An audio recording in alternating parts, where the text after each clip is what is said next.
né? Quando você começa a perceber que cada passo seu é uma vitória, você se olha com mais carinho e a autoconfiança ela acaba acontecendo. Porque as pessoas percebem quando você vive na falácia e quando a autoconfiança está dentro de você.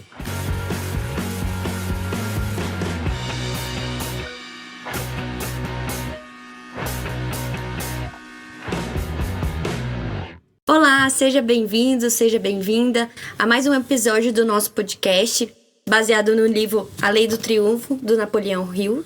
Hoje nós vamos falar do terceiro capítulo, que é Confie em Si Mesmo. Meu nome é Daniane Fernandes, eu tô aqui com o Cristiano e com a Tatiane. E, Cris, se apresenta um pouco para nós. Meu nome é Cristiano Campos, eu sou psicólogo clínico, trabalhei mais de 20 anos em empresas e dei treinamentos de desenvolvimento humano.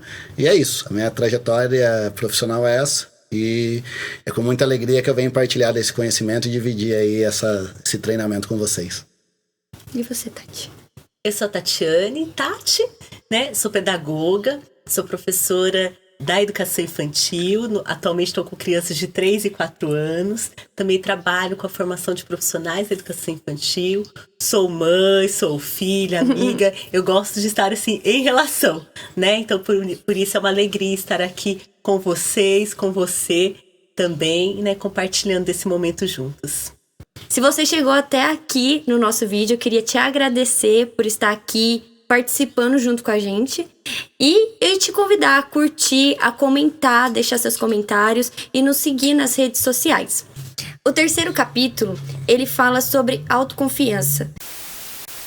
O desenvolvimento da confiança em si mesmo, ou autoconfiança, começa com a eliminação desse demônio, que se chama medo.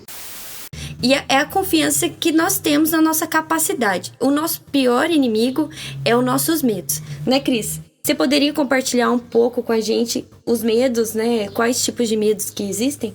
Sim, na verdade a Lei do Triunfo, né, do Napoleão Hill, ele traz que são determinantes aí alguns 6 medos que acabam afetando aí a nossa autoconfiança. Acho que todos esses medos são muito conhecidos nossos, mas antes de eu falar dos medos, eu acho que é importante eu trazer essa identificação dos medos. O medo, naturalmente, ele é uma emoção de autopreservação. Quando isso acontece de forma demasiada, a gente acaba travando, a gente acaba adoecendo, acaba acontecendo as fobias. Então, assim, o medo ele é uma emoção importante para nossa autossubsistência. E isso vai de encontro com essa lição, que é de autoconfiança. Então, assim, os medos, eles nos preservam. Só que existem alguns medos que, vivendo de forma demasiada, ele acaba afetando na nossa prosperidade aí, emocional, profissional e dentro das nossas diversos papéis aí de possibilidades que a gente tem na vida. Um dos medos que o Napoleão Hill traz, que acaba nos afetando, é o medo da pobreza. Por que esse medo ele é tão marcante? Porque o medo da pobreza ele traz para nós um medo de ser dominado e das nossas fragilidades. Então, assim, nós vivemos numa sociedade que antes os animais eles eram devorados através das disputas. Hoje a maneira que nós somos devorados é economicamente. Quando uma parte da sociedade tem mais dinheiro que a outra, então assim, expõe a vulnerabilidade de quem não tem esse quesito, que é do poder aquisitivo, né, das finanças. Então assim, o medo da pobreza é que é um dos medos determinantes para que afeta a nossa autoconfiança. O segundo medo que ele traz é o medo da velhice. Que o medo da velhice, ele tá um pouco linkado a esse medo de ser dominado, da pobreza também. Então ele acaba sendo um medo complementar. Porque na velhice eu não posso estar pobre. E na velhice alguém vai me dominar. Então, assim, a velhice, ela traz esse questionamento. Então, o medo da velhice, eu tenho medo de envelhecer porque eu não quero e não posso ter uma velhice pobre. Uhum. Porque a minha velhice corresponde ao fim de uma vida. E às vezes esse fim, ele é amparado do que? Eu tenho medo para onde que eu irei. Sim. Então também tá relacionado a algumas crenças, né? Aquela coisa do nosso fim ir para um lugar que é desconhecido. Então, assim, somado, se nós não temos essa proteção que as finanças ajustadas podem nos dar, a velhice muitas vezes traz esse receio aí de envelhecer e ir para algum lugar aí que nós não desejamos e muitas vezes é amparado aí, porque é meio assustador. Então, esse é o segundo medo. O terceiro medo é o medo da crítica. Porque a crítica, como que ela funciona? Ela funciona, vou até ler aqui, porque eu acho que é interessante. Uma maneira de enfraquecer o outro é criticando o seu caráter e tomando os seus bens ou ambiente, né, que ele acaba vivendo. Então, assim, muitas vezes, por que a crítica nos incomoda? Porque é uma maneira que as pessoas que convivem conosco ou diante dessa hierarquia social, dessa hereditariedade social, fazem com que a gente cresça no medo, no receio do nosso desenvolvimento. Então, a crítica ela tem uma função de denegrir, de fazer com que você duvide de si mesmo. Por isso que é tão assustador receber crítica das pessoas. E muitas vezes a gente não sabe lidar. Quando nós aprendemos a lidar com as críticas, faz com que a gente tenha um pouco mais de autoconfiança. Por quê? O que o outro acha a meu respeito tem a ver com ele, com a percepção dele, com o olhar de mundo dele. Mas esse medo geral, né, hereditário, ele vem, hereditário social, ele vem amparado nesse modelo de criticar as pessoas para diminuí-lo, para desestabilizá-lo, para que eu domine ela e faça com ela o que eu bem quiser. O quarto medo é o medo de perder o amor de alguém. Por quê? Depois que nós passamos por esse processo e vencemos esse medo da crítica, nós temos medo de não ser aceitos. Então essa exposição mostra, quanto mais eu me exponho diante das pessoas que eu me relaciono, mais fico exposto às minhas fragilidades. E se eu exponho as minhas fragilidades, obviamente, de novo, eles vão me dominar e eu posso ser fadado aí ao meu dizimamento, né, dessa vida. Eu posso ser dizimado dessa vida quando alguém me domina e for mal intencionado em relação a isso. Sim. Então eu tenho medo de perder o amor das pessoas, nesse sentido, da admiração, do ser benquisto, de ser aceito. E muitas vezes nós sabemos que as nossas relações, elas nos fortalecem.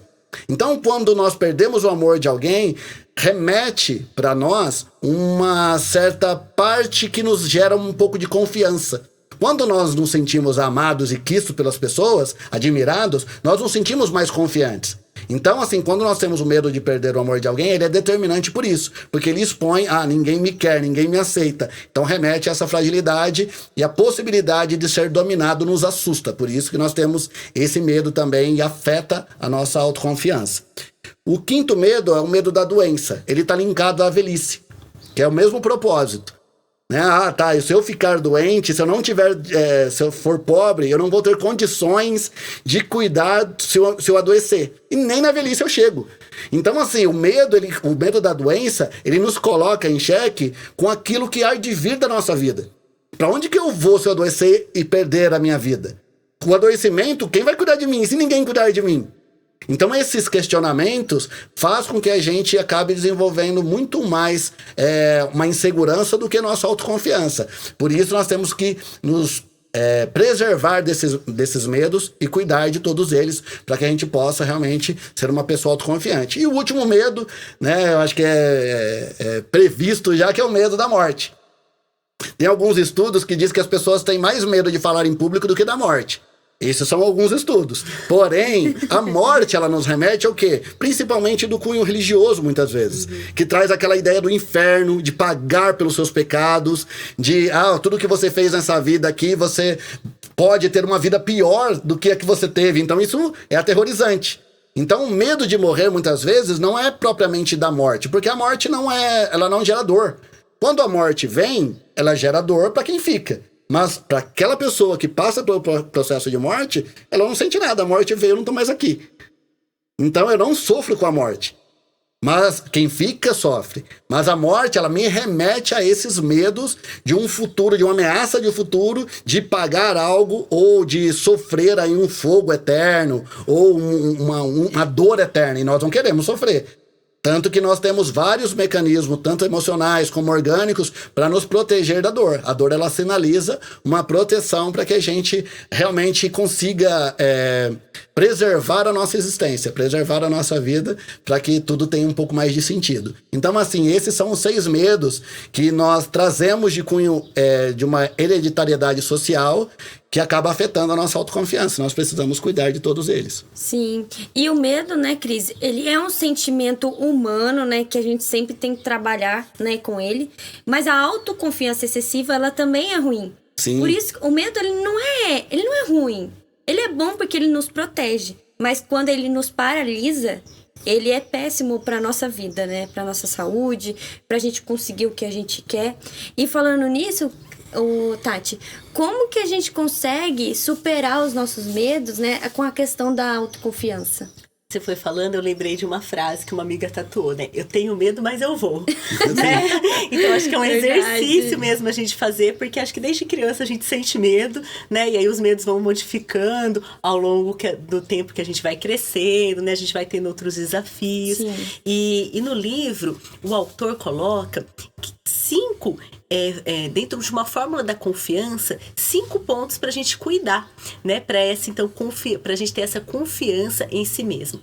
A primeira é: sei que possuo a habilidade necessária para realizar o meu objetivo definido. Então, vem muito de encontro do que a gente tratou no outro podcast, né, na lição 2. Eu já sei qual é o meu objetivo principal definido. Então, se eu tenho clareza sobre ele, né, eu preciso de persistência. Nós falamos um pouquinho sobre isso também, né? O quanto é importante eu ter persistência. Às vezes eu não vi ainda o fim. Eu não vi ainda aonde eu cheguei ali, né? A situação que eu desejo se concretizar. Mas eu acredito que ela vai se concretizar, né? Então, se eu acredito, eu vou sendo persistente para eu atingir esse objetivo, né? E para isso é importante eu ter clareza das minhas habilidades, né? Eu sei que eu consigo, eu sei que eu posso, então eu vou ali determinado a realizar. O segundo ponto é se eu compreendo que os pensamentos dominantes se transformarão em realidade. Nós falamos também sobre a autossugestão, né? Que tudo aquilo que eu acredito vai acontecer, né? Tudo que a gente tem hoje, né? A televisão que de repente você está assistindo, o celular pelo qual o equipamento, que é o equipamento que você está vendo, o áudio que você está ouvindo, primeiro ele foi pensado por alguém. Antes ele estar ali concretizado, né, ele esteve no pensamento de alguém, né, e na imaginação de alguém, depois ele se tornou realidade. Então, um sonho, antes dele se tornar realidade, ele está ali no nosso pensamento, ele está ali no nosso desejo. Então é importante da gente saber disso, né? Que a pessoa que eu desejo ser, né? O que eu quero construir, se eu tenho clareza disso, fica mais fácil, então, de eu ter essa confiança de que eu vou realizar. O terceiro ponto é se eu sei que a autossugestão é o desejo se realizar, é o acreditar, como a gente estava falando, né? A gente vê que um está muito linkado ao outro, né? Não tem como a gente desvincular. E não necessariamente é um sequencial ao outro, mas eles caminham então juntos. O 4, ele sugere se eu redigir com clareza o meu objetivo definido. Muitas vezes é importante a gente escrever, né? Porque quando a gente escreve, a gente visualiza, a gente coloca para fora, né? A gente coloca ali pro exterior um desejo, uma vontade, um pensamento, a gente concretiza ele já de alguma forma, né? E tem pessoas que realizam outras estratégias, é a estratégia que o autor coloca como sugestão, né? Mas é muito importante para a gente manter essa clareza do nosso objetivo, né? Saber o que se quer. Né? O quanto é importante a gente saber o que se quer para então a gente reunir esforços e acreditar que a gente vai conseguir. E o 5º é que para ser duradouro precisa ser verdadeiro, precisa de verdade, precisa ser justo. E eu acredito muito que precisa a gente colocar muito amor naquilo, né? A gente se colocar por inteiro, né? Se colocar por inteiro de desejo, de ação, de vontade, que isso as pessoas sentem, né? Eu fui pensando sobre isso, eu me lembrei de quando eu estava no magistério, eu fui fazer estágio e quando eu cheguei na escola, né, comecei ali a conviver na escola com os professores, com as crianças, e teve um dia que a coordenadora da escola nos chamou para uma formação. E aí ela foi falando sobre como as crianças aprendem a ler, escrever, né? E ela foi colocando as hipóteses das crianças. E naquele momento, nossa, meu olho brilhou. Eu fiquei encantada. Eu falei assim, é isso que eu quero ser coordenadora. Eu tava fazendo estágio pensando, né? Aí eu pensei, para eu ser coordenadora, então eu preciso passar no concurso como professora, trabalhar como professora. E aqui na rede municipal de São José dos Campos, que é a cidade onde nós estamos, aqui é um processo interno que se tem. Então, eu precisaria passar por esse processo interno. Então, eu pensei nessas situações, assim, práticas, né? Bem objetivas, desse meu propósito, desse meu objetivo definido. E eu precisaria estudar bastante, né? Porque o coordenador pedagógico é aquele que está para apoiar o grupo de funcionários da escola para a formação, né? Para o estudo, para a relação entre teoria e prática, para que a gente aproxime cada vez mais aquilo que a gente diz, aquilo que a gente acredita, daquilo que a gente faz ali junto com as crianças, do potencial que as crianças têm, né? Daquilo que elas realizam e de valorização dessa infância. E aí, eu precisei ser muito persistente para chegar, então, nesse objetivo, tinha clareza do que eu queria, precisei acreditar, né, reunir esses esforços, precisava, sim, de um network, que isso é importante para todas, nós não vivemos sozinhos, né, nenhum sonho a gente realiza sozinho. Isso. É importante a gente ter claro daquilo que a gente faz de melhor, do nosso potencial, das nossas habilidades e reunir isso junto com as pessoas que estão ali com a gente, né? Então, o quanto é importante a gente fazer isso para que a gente atinja.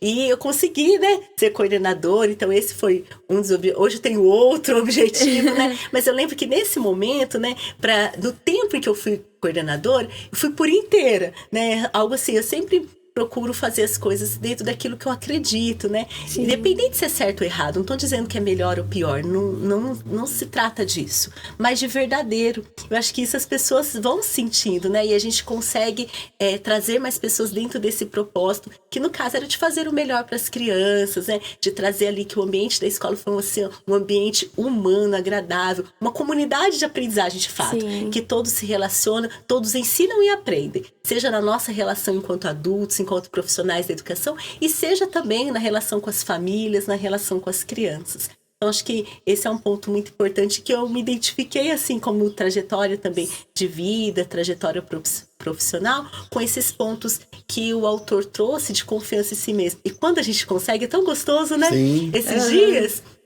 tinha uma criança que estava tentando subir no escorregador para escorregar. E ele é pequenininho, então ele estava ali nos primeiros dias na escola e tentando. A hora que ele conseguiu, ele desceu. Ai, consegui. Né? É uma sensação. A gente olha pra criança, nossa, eu fiquei encantada, né? Sim. De ver a satisfação dele. E eu fiquei pensando, né? Ao longo da vida, isso também acontece conosco, né? Quando a gente aprende a dirigir, que é algo, de repente, quando você quer muito isso, ou quando você deseja muito se formar em determinada profissão, né? Quando você recebe o diploma ali, passa aqui um filme na cabeça, eu consegui. Né? E acho que isso vai fortalecendo a nossa confiança em nós mesmos e também no outro, né? Sim. Perfeito. Perfeito. E é muito legal, né, Tati, ouvir que tudo que ele traz no livro e o link que você fez na sua vida, de que como você colocou isso em prática, né? Você imaginar lá quando você era estagiária, né? Que era um objetivo definido seu na época até você ter conquistado, né? Sim. E como que a vida né? Tudo é colocado em prática, né? A gente não vive só da teoria, né? A gente precisa exercitar isso diariamente, constantemente e ser resiliente, né? Sempre buscar vencer e ter o nosso objetivo definido. Cris, você consegue trazer pra gente como que é essa questão da força do hábito, o quanto o hábito tá linkado em ter a autoconfiança e a gente colocar em prática aquilo que a gente quer? Sim, eu acho que eu vou dar uns passinhos atrás aí e falar, né, já que a Tati estava citando as crianças, de como acontece a formação, né, das crianças, porque os adultos são crianças grandes, na verdade. E como que se forma as crenças e até a segurança das crianças. Eu sempre costumo dizer que a criança, na nossa formação, o que faz um adulto ser saudável são 2 elementos só que são dados à missão aos nossos cuidadores, que é o quê? O acolhimento e o corte, que é o amor e os nãos. Né? Então, assim, o difícil é fazer esse quebra-cabeça funcionar, porque cada pessoa e cada época dos nossos cuidadores existe uma disponibilidade afetiva e material e de presença. Então, assim, quando muitas vezes falta isso, acaba desregulando e fazendo com que a criança acredite de uma forma distorcida do que o adulto quer ensinar. Porque muitas vezes nós adultos, como cuidadores, nós pensamos como adultos e queremos ensinar uma criança como adultos. E aí, ao invés de nós gerarmos essa autoconfiança desde pequeno, desde criança, nós construímos um arsenal de crenças negativas. Que a criança, ela sempre vai testando os seus cuidadores. Então, ela, por ter necessidade de cuidados pela sua fragilidade na sua subsistência, ela chora para ser atendido. Então, na hora que o cuidador atende, ela fala, é assim, quando eu choro, eu consigo o que eu quero. Daí ela chora novamente, consegue de novo. Daí ela chora uma terceira vez e o adulto não corresponde. Daí ela, opa, tem algo de errado aqui. Né? Eu acho que eu não consigo só chorando. Então, ela vai experienciar a raiva. Então, ela braveja, daí ela consegue. Ela fala, agora eu tenho que chorar, agora eu tenho que ter raiva. Então, ela começa a construir esse repertório aí de emoções baseado em como um adulto cuida, supre, ou como um adulto deixa de suprir, corta e diz não. Então, assim, ela vai experienciando, né, o choro, a raiva, os mimos. Tem época que a criança, tem situações que a criança é toda amorosa, então ela entende, tem hora que eu tenho que estar chorando, tem hora que eu tenho que estar com raiva, tem hora que eu tenho que ser engraçadinha, tem hora que eu tenho... E isso a gente vai disseminando para nossa vida. Quando não há um limite, a gente entende que aquele comportamento eu tenho que levar para toda uma vida.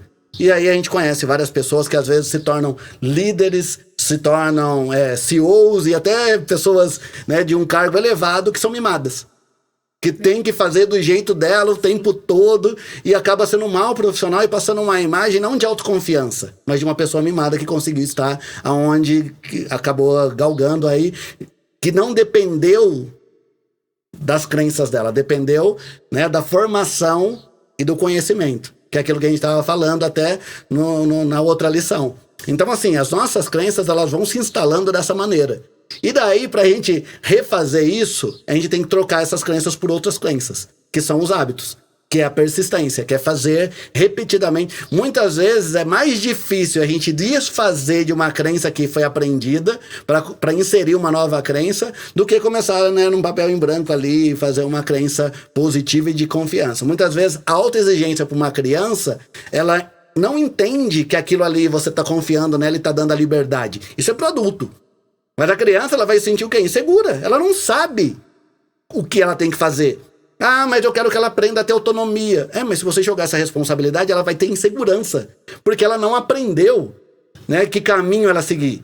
Que caminho, que decisão que ela deveria ter tomado. Por que era melhor isso ou aquilo. Ela não aprendeu. Então eu acumulo responsabilidades que faz com que a criança cresça insegura muitas vezes, que afeta justamente a nossa autoconfiança. Então, assim, o desenvolvimento de novos hábitos, muitas vezes... Ele consegue ser transformado através do nosso autoconhecimento. Porque daí nós vamos olhar para aquilo que nós aprendemos e falar, nossa, eu aprendi dessa maneira, isso me trava, isso me incomoda, isso afeta a minha relação comigo e a relação que eu tenho com as pessoas que estão na minha volta. Seja relações afetivas, seja relações de amizade ou profissionais. Então, às vezes, a gente construiu um legado de ser uma boa pessoa até, só que com relações extremamente complicadas e doentias. Por essas crenças que precisam ser construídas novos hábitos para que a gente modifique isso. Como que se constrói um novo hábito? Da mesma maneira que foi construídas as nossas crenças atrás. Através de experiências inversas. Então, assim, se eu me sinto inseguro, o que eu tenho que fazer? Entra a autossugestão. Falar, não, peraí, eu consigo fazer. Eu tenho esse repertório hoje. Se lá atrás eu me senti inseguro, fazia sentido, porque eu era uma criança. Mas hoje não faz sentido ainda eu ter uma postura, né, de pessoa insegura, que tem medo de tudo. Eu posso construir agora, conscientemente, através de uma autossugestão, novos hábitos. Então eu começo a testar novas experiências, vivenciar novas experiências, novas maneiras de se relacionar. Por isso que aquele que diz que eu tenho, até me assusta às vezes, quando a pessoa fala assim, eu tenho uma opinião formada. Me assusta, me dá um terror, um pavor. Na verdade, eu tenho opinião formada, então você se fechou. Nós somos possibilidades. Se você não se abre para a possibilidade de vir a ser diferente, cai naquele dilema, né, que é o síndrome de Gabriela, né? Eu nasci assim, vou morrer assim. E são crenças que vão sendo instaladas no decorrer da nossa história. Né? Os meus pais falavam que pau que nasce torto nunca se endireita. Até música aí de carnaval, né? Então, assim, quem falou que nasce torto não pode se endireitar? E a gente vai pensando que não, mas vai ficando no nosso inconsciente essas crenças, e a gente vai acreditando que não precisamos de mudança, ou que nós não conseguimos mudar. Sim. E daí entra naquilo que a gente estava falando do o querer é poder. Se eu quero, eu posso. Ah, mas eu posso tudo. Se você fica fantasiando, né, objetivos deslumbrantes, fantasiosos, é obviamente que não basta só querer e poder. Mas se você está alinhado com o seu propósito de vida, com o seu autoconhecimento, você começa a desenvolver novos hábitos que vão dando espaço para uma nova identidade, para uma nova vida, no qual você acaba olhando e fala, não, peraí, agora sim eu estou começando a ter mais confiança em mim, porque eu troquei aqueles hábitos que me deixavam inseguro, insatisfeito, por isso que eu, né, fazia todo tipo de atividade, mas não encontrava satisfação numa atividade como propósito e dificultava eu enxergar o meu propósito definido com clareza. Então, muitas vezes, ficar atirando para todo lado aí serve para a nossa experiência de conhecimento. Porém, vai distanciando a nossa verdade única. A nossa verdade de si mesmo, que acaba afetando a nossa autoconfiança. Então, os novos hábitos, eles precisam dar espaço para novas experiências que a gente vai testando e reafirmando. Tem uma frase do Freud que eu uso muito, que é como é seguro uma pessoa quando ela acredita que ela é amada. Então, quando nós, que é aquilo que é dos nossos cuidadores, do cuidado, quando nós nos sentimos cuidados e protegidos, é muito mais importante do que delegar ali para uma criança, resolve. O que você quer comer? Ela não sabe. Traga um repertório de alimentos para ela depois escolher. O que você quer fazer? Primeiro, dê a experiência para ela. E assim nós, como adultos, nós podemos oferecer isso para nós. Não dependemos mais das pessoas nos ensinar e cuidar de nós ou falar não. Quem tem que falar não e cuidar de nós? Somos nós mesmos. E daí começa a nossa missão de autocuidado, de transformação, dando espaço para novos hábitos a partir dessa compreensão que o autoconhecimento nos dá e que essa autossugestão vai alimentando em nós, e nós vamos realmente percebendo, nossa, agora eu cheguei lá no topo, mas eu não sentia sabor naquilo que eu conquistei. Que é aquilo das pequenas conquistas, né, que você citou da criança. Sim. Muitas vezes a gente passa uma vida inteira tendo pequenas conquistas e a vida passa e a gente nem percebe que a gente construiu várias coisas. E isso afeta a nossa autoconfiança. Né? Quando você começa a perceber que cada passo seu é uma vitória, você se olha com mais carinho e a autoconfiança ela acaba acontecendo. Porque as pessoas percebem quando você vive na falácia e quando a autoconfiança está dentro de você. Você pode ser numa carreira aí, né, dentro de uma descrição hierárquica, você pode ser o mais poderoso da hierarquia, mas as pessoas vão ver que você é uma pessoa insegura, que você é frágil, que você age pela força e não age porque você tem autoconfiança.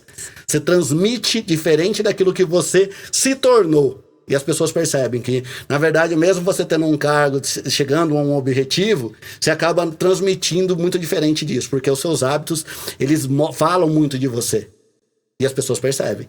Que é o que o livro traz para nós. Lá no primeiro capítulo ele fala do éter, né, das nossas conexões, e nós percebemos isso. Então os hábitos, eles acabam mostrando quem nós somos e quem você é. Você tem coragem de olhar e ver as suas mudanças?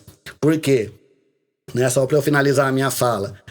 Para que a gente consiga, né, ter essa autoconfiança e construir os nossos objetivos, muitas vezes a gente vai ter que frustrar muitas coisas em nós. Não vai tudo ser retilíneo e harmônico. Muitas vezes você vai ter que fazer muitas coisas que você não gosta, de olho no seu propósito definido, para que você chegue na onde que você quer. Eu tive uma carreira fazendo 25 anos, algo que eu não gostaria de fazer. Mas eu sempre tive presente, desde lá de trás, hoje eu consigo entender pela teoria, que eu sabia muito bem o que eu queria. Então aquele desconforto, aqueles sentimentos muitas vezes de que a gente estava falando dos medos, né, de ser dominado e tudo mais, eu falei, nossa, fez sentido agora. Porque tudo isso fez com que eu me superasse e agora sim eu estou pronto para o meu propósito definido e agora eu vejo, né, o meu propósito definido se realizando, me sinto muito mais confiante e as pessoas percebem. Cris, você nasceu para isso e eu não preciso mais ficar falando, queria ser um psicólogo desde sempre, queria lidar com pessoas, hoje eu não preciso falar. As pessoas percebem isso porque a gente transmite a nossa autoconfiança. A gente transmite. Mas para isso, eu tive que viver várias frustrações para me desenvolver, criar novos hábitos para ter essa autoconfiança que eu tenho hoje e me ampara. Então, fica essa reflexão aí também. Muito legal, Cris, muito bom. E indo para a parte final, né, eu queria que você, Tati, compartilhasse um pouco com a gente o que você aprendeu nesse capítulo, né, quais experiências que você viveu em relação à sua autoconfiança. Teve uma parte desse capítulo que me chamou bastante a atenção, né? Que como experiência, né? E a gente vai aprendendo por meio da experiência. Porque a experiência é aquilo, tem um filósofo que diz, o La Rosa, é aquilo que nos atravessa, que nos marca, né? Que deixa marcas. E esse foi um trechinho desse capítulo que me deixou marcas. A confiança em si mesmo é o produto do conhecimento. Precisamos conhecer a nós mesmos, saber até que ponto vai esse conhecimento e a maneira como vamos empregá-lo. E a partir desse trecho eu fiquei pensando, né, o quanto é importante a gente ter a coragem de olhar para nós mesmos, né? E o Cris falava sobre isso. Quando a gente pensa, por que eu confio no Cris? Por que eu confio na Dani? Por que eu fui convivendo com eles? Aí eu sei até que ponto que eu vou com o Cris, eu sei até que ponto que eu vou com a Dani. Vai sendo meio que um ponto de confiança, né? Pelo que eu vou conhecendo. A gente conhece observando as suas atitudes, ouvindo, vendo se relaciona, né, o que fala com o que faz, se faz sentido. E assim também é com as crianças, né? Eu vejo lá no dia a dia, tem criança que eu sei que eu posso confiar de deixar ir sozinho em determinado lugar, que vai e volta. Outras, eu confio até um ponto, né? E é assim que a gente vai se relacionando mesmo. E aí a gente precisa ter a coragem de olhar para dentro de nós. Eu confio em mim mesmo? Sim. Né? Até que ponto eu confio em mim mesmo? E se eu não estou confiando, o que dentro de mim, de repente, não está sendo verdadeiro? Perfeito. Né? O que é verdadeiro? O que não está sendo tão verdadeiro que eu preciso cuidar? Quais são os meus medos? Né? O Cris trazia a questão dos medos, eu fiquei pensando, né? Quais são os meus? Então, sempre que a gente escuta algo, a gente lê sobre algo, a gente trazer a pergunta antes de trazer para o outro, né? E de forma alguma de trazer como julgamento para o outro, mas para trazer para nós mesmos, né? O que serve para mim? Quais são os meus medos? Quem sou eu? Né? O que eu quero? Isso são perguntas que a gente só busca a resposta com muita coragem, porque é muito difícil se olhar, né? Olhar para os seus medos, para as suas fragilidades e também olhar para aquilo de bom que nós temos, para as nossas potencialidades, para as nossas habilidades e reconhecer isso, né? Acho que isso tem muito a ver enquanto adultos com o que o Cris trouxe enquanto a gente era criança, né? Porque os nossos cuidadores, eles também tinham essas fragilidades que nós estamos falando aqui. Então, assim como nós, eles acertaram e erraram conosco, né? E às vezes por conta desses erros e acertos, a nossa confiança em nós mesmos também fica fragilizada no sentido de reconhecer aquilo que a gente tem de melhor, né? A gente fica ali às vezes com algumas crenças por algo que escutou ali na infância, na adolescência, que a gente vai carregando para a vida adulta e que traz algumas limitações, né? Então eu tomo a consciência disso, é muito doloroso, porque às vezes eu vou tomar consciência que algo está me limitando de algo que eu ouvi de uma pessoa muito querida. Exato. Né? Então verdade. Isso é algo doloroso, não é fácil. Traz o desconforto que o Cris tratava. Sim. Então você precisa de muita coragem para olhar isso, olhar de frente e se autorresponsabilizar. Para eu seguir em frente, para eu seguir, se isso está me incomodando tanto, eu preciso vencer isso, eu preciso ter a coragem de vencer, né? De se autorresponsabilizar. Eu preciso fazer diferente. Não é porque a pessoa disse algo, alguém disse algo sobre mim, eu preciso trazer isso como uma verdade absoluta na minha vida. Eu posso ressignificar, né? Eu não preciso ser Gabriela. Eu vou ser sempre assim, eu vou morrer assim. Gabriela, essa síndrome de Gabriela é algo que me incomoda bastante nas relações, sendo muito honesta, né? E aí, se me incomoda, eu também preciso olhar para mim e pensar, será que em algumas situações eu não estou sendo Gabriela? Eu não preciso olhar diferente? Então, ter essa coragem de se olhar, de saber o que eu quero. Então, se eu quero ser uma boa mãe, né? O que é ser uma boa mãe para mim? O que é ser uma boa professora para mim, dentro dos papéis ali que eu vou desempenhando? E aí, sabendo que eu quero de olhar, eu consigo fazer isso? Nossa, será que quando eu falo isso, eu tô sendo a mãe que eu desejo ser? Será que quando eu trato uma criança de determinada forma, eu tô sendo a professora que eu quero ser? Né? A professora que acredita na criança, que traz a criança ali no seu potencial e que desenvolve a sua autonomia, mas primeiro a criança experienciando, quando o Cris falou, né? E depois que ela experienciou, aí sim dando a oportunidade dela escolher dentro das possibilidades dela naquele momento. Sim. Né? E sabendo que é um processo, porque às vezes a gente acaba cobrando muito, ou da criança, ou de nós mesmos, né? A gente falando da confiança de nós mesmos, às vezes a gente vai cobrando coisas de nós que nós não damos conta de dar também. Então, da gente olhar e saber que é um processo, que nesse processo de autoconhecimento, às vezes eu vou agir conforme como eu acredito, às vezes não, e tudo bem, né? De se perdoar também pelas suas atitudes, pelas suas falhas, por uma fala atravessada, né, por uma atitude que teve, que gerou uma insatisfação. E eu perceber que, nossa, isso não foi legal. Não é assim que eu quero ser, não é assim que eu quero que o Cris me olhe, que a Dani me olhe, que as pessoas me vejam. Isso não me faz feliz. De reconhecer isso e saber que tá um processo. Não, agora eu já fiz, né? Agora eu já falei, agora eu já pensei. O que eu posso... É possível reparar? Se é possível reparar, vou lá, faço o possível para reparar. Não é tudo que é reparável, na verdade.